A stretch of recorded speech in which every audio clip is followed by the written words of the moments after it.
Bom, então, agora, dando continuidade para a próxima apresentação, eu trabalho o perfil antropométrico dos praticantes de jiu-jitsu da cidade de Pedras de Fogo, da Paraíba, e os autores são Tomás Barbosa Ornila da Silva, Dalton Roberto Alves Araújo de Lima Júnior, Leonardo de Souza Fortes. Boa tarde a todos, eu me chamo Tomás Barbosa Ornilo da Silva, sou estudante da Universidade Federal da Paraíba. Esse trabalho, intitulado Perfil Antropométrico dos Praticantes de Jiu-Jitsu da cidade de Pedras de Fogo, foi feito junto com os autores Dalton de Lima Júnior e Leonardo de Souza Fortes. No Jiu-Jitsu, existem dois tipos de luta ou dois tipos de combate tático, são eles o estilo de passagem de guarda e o estilo de luta em guarda.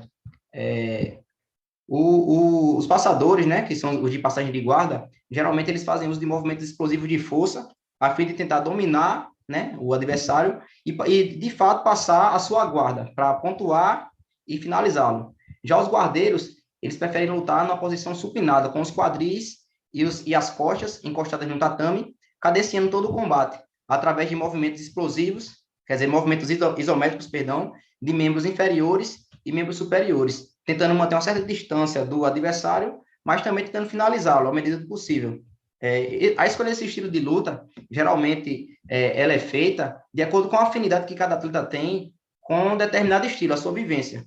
Porém, a antropometria ela pode servir como um critério de diagnóstico útil para ajudar na escolha desse estilo de luta, inclusive ainda na iniciação esportiva, né? A antropometria ela pode ajudar a conhecer jovens talentos ainda na fase de recrutamento, na fase de iniciação esportiva, através de fatores sociais, fisiológicos e psicológicos. Então, essa ciência chamada antropometria nos possibilita diversas ferramentas que podem nos auxiliar a isso. Uma delas é o somatotipo, que é um resumo quantitativo da composição corporal. Esse resumo quantitativo, o somatotipo, ele sempre é mostrado em uma sequência de 3 numerais, sempre disposto na mesma ordem, onde o primeiro número ele diz respeito à endomorfia, que representa a adiposidade do indivíduo. O segundo número fala sobre a mesomorfia, que representa a muscularidade. E o terceiro número fala da ectomorfia, que representa a linearidade específica. Aqui a gente tem uma somatocarta, que nos possibilita visualizar de forma mais objetiva onde está esse indivíduo em uma representação visual. Ou seja, vai plotar um ponto representando esses 3 numerais e a gente vai poder observar onde é que se encontra esse indivíduo. Outra ferramenta é o índice músculo-ósseo, que é a razão entre a massa muscular e a massa óssea. E a partir daí, a gente consegue ver quantos quilos de músculo o indivíduo tem para cada quilo de osso. Inclusive, esse índice ele já foi utilizado para se medir o rendimento de carnes em bovinos na antiguidade. Então, o problema do presente estudo é o seguinte: qual o perfil antropométrico dos praticantes de jiu-jitsu da cidade de Pedras de Fogo? E a justificativa é: o conhecimento do perfil antropométrico dos atletas é fundamental para a compreensão das exigências de uma modalidade e sistematização do treinamento desportivo. Portanto, o objetivo do presente estudo foi descrever o perfil antropométrico dos praticantes de jiu-jitsu da cidade de Pedras de Fogo, Paraíba. A pesquisa possui um caráter descritivo e corte transversal. Participaram 12 atletas de jiu-jitsu, sendo 3 faixas azuis, 2 faixas roxas, 2 faixas marrons e 5 faixas pretas. Para serem incluídos, eles tinham que ser do sexo masculino, ter no mínimo 16 anos, possuir no mínimo a graduação em faixa azul e estar praticando a modalidade há no mínimo 1 ano.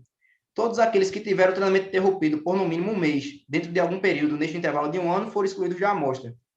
Esse estudo ele foi aprovado pelo Comitê de Ética do Centro de Ciências da Saúde, da UFPB. Os participantes ou responsáveis assinaram o termo de consentimento livre e esclarecido, TCLE, enquanto os menores assinaram o termo de assentimento. A pesquisa obedeceu à resolução 510/16 do Conselho Nacional de Saúde. A gente utilizou uma balança digital mundial para se medir a massa corporal dos atletas, utilizou uma escala para estatura e envergadura, MedSize, para medir a estatura e envergadura, utilizou um plicômetro clínico Inovare para se medir as espessuras das dobras cutâneas, uma trena antropométrica SESCOF para se medir os perímetros musculares e um paquímetro Inovare de 16 centímetros para se medir os diâmetros ósseos. Inicialmente, os atletas respondiam a ficha de inclusão, certo? Após isso, ele respondia o QTPE, que é o questionário de triagem pré-exercício. Esse questionário serve para identificar sintomas de COVID e garantir a segurança tanto dos avaliados como do avaliador. Após isso, era feita a avaliação antropométrica, obedecendo o protocolo da ISAC e, claro, seguindo as normas de segurança que o período pandêmico nos exige. A análise de dados foi feita através do Microsoft Excel e do GraphPad. Os dados descritivos foram analisados através do Microsoft Excel. Foi feito um teste Shapiro-Wilk para a normalidade dos dados, já através do GraphPad. As comparações entre os somatotipos foram realizadas no GraphPad, por meio de um teste de estudo para amostras não pareadas, e adotou-se um nível de significância de 5%, certo? Aqui na tabela 2, a gente tem os resultados, os principais resultados que o estudo nos mostra. Então, a gente pode perceber o seguinte: o IMC ele resultou no valor de 25,9. Pelo OMS, esse valor ele representa um sobrepeso. Porém, quando a gente analisa as outras variáveis, por exemplo, percentual de massa magra, percentual de massa muscular e percentual de gordura, né, a gente percebe um baixo percentual de gordura e um alto percentual de massa magra, a gente pode dizer que esse IMC ele é reflexo de um acentuado desenvolvimento muscular que os atletas do presente estudo possuem, certo? Os atletas do estudo tiveram percentual de gordura de 14,5%, através da equação de Petrosky. Porém, isso foi muito bom, porque um alto percentual de gordura ele está negativamente correlacionado com o desempenho em atividades de movimentação e entradas de técnicas. E a gente deve ter cuidado, muito cuidado, na verdade, quando for comparar percentuais de gordura de diferentes atletas, porque existem diferentes categorias, então jamais um atleta de uma categoria muito pesada ou pesadíssima vai ter o mesmo percentual de gordura de um atleta de categoria pluma ou galo.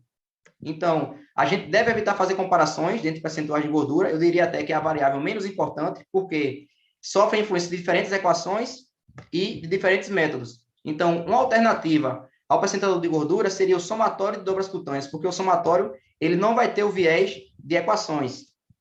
O índice musculoso encontrado foi de 4,726, se aproximou bastante do valor encontrado em um estudo anterior, que foi de 4,662. Nesse gráfico, a gente consegue observar os valores dos somatotipos dos atletas, no caso, os valores individuais e o valor médio. Então, houve uma predominância do componente mesomórfico no somatotipo dos atletas do presente estudo. Nessa figura, a gente consegue observar o somatotipo de acordo com a graduação. Então, independentemente do nível de graduação, todos os atletas apresentaram a predominância do componente mesomórfico. Aqui a gente tem a comparação do somatotipo do presente estudo com outros estudos. E, em todos os estudos analisados, houve a predominância do componente mesomórfico mais uma vez. E aqui eu diria que é o dado mais importante do estudo. A gente comparou de acordo com o estilo de luta, passador e guardeiro.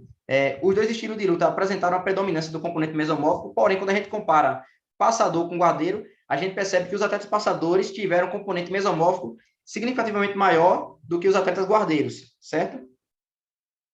Então, em um estudo anterior, os passadores apresentaram uma mesomorfia significativamente maior e uma ectonomorfia significativamente menor do que os guardeiros. Então, os passadores eles necessitam de um maior aproveitamento de força e potência durante o trabalho de passagem de guarda. Então, a gente pode dizer que o componente mesomórfico ele está altamente relacionado ao trabalho de força e potência. Já os guardeiros necessitam de mais ações defensivas de guarda durante os combates, resultando na geração de distância em relação ao adversário. E a gente pode dizer que a ectomorfia, né, o componente ectomórfico, ele está altamente correlacionado com atividades que exigem agilidade e coordenação.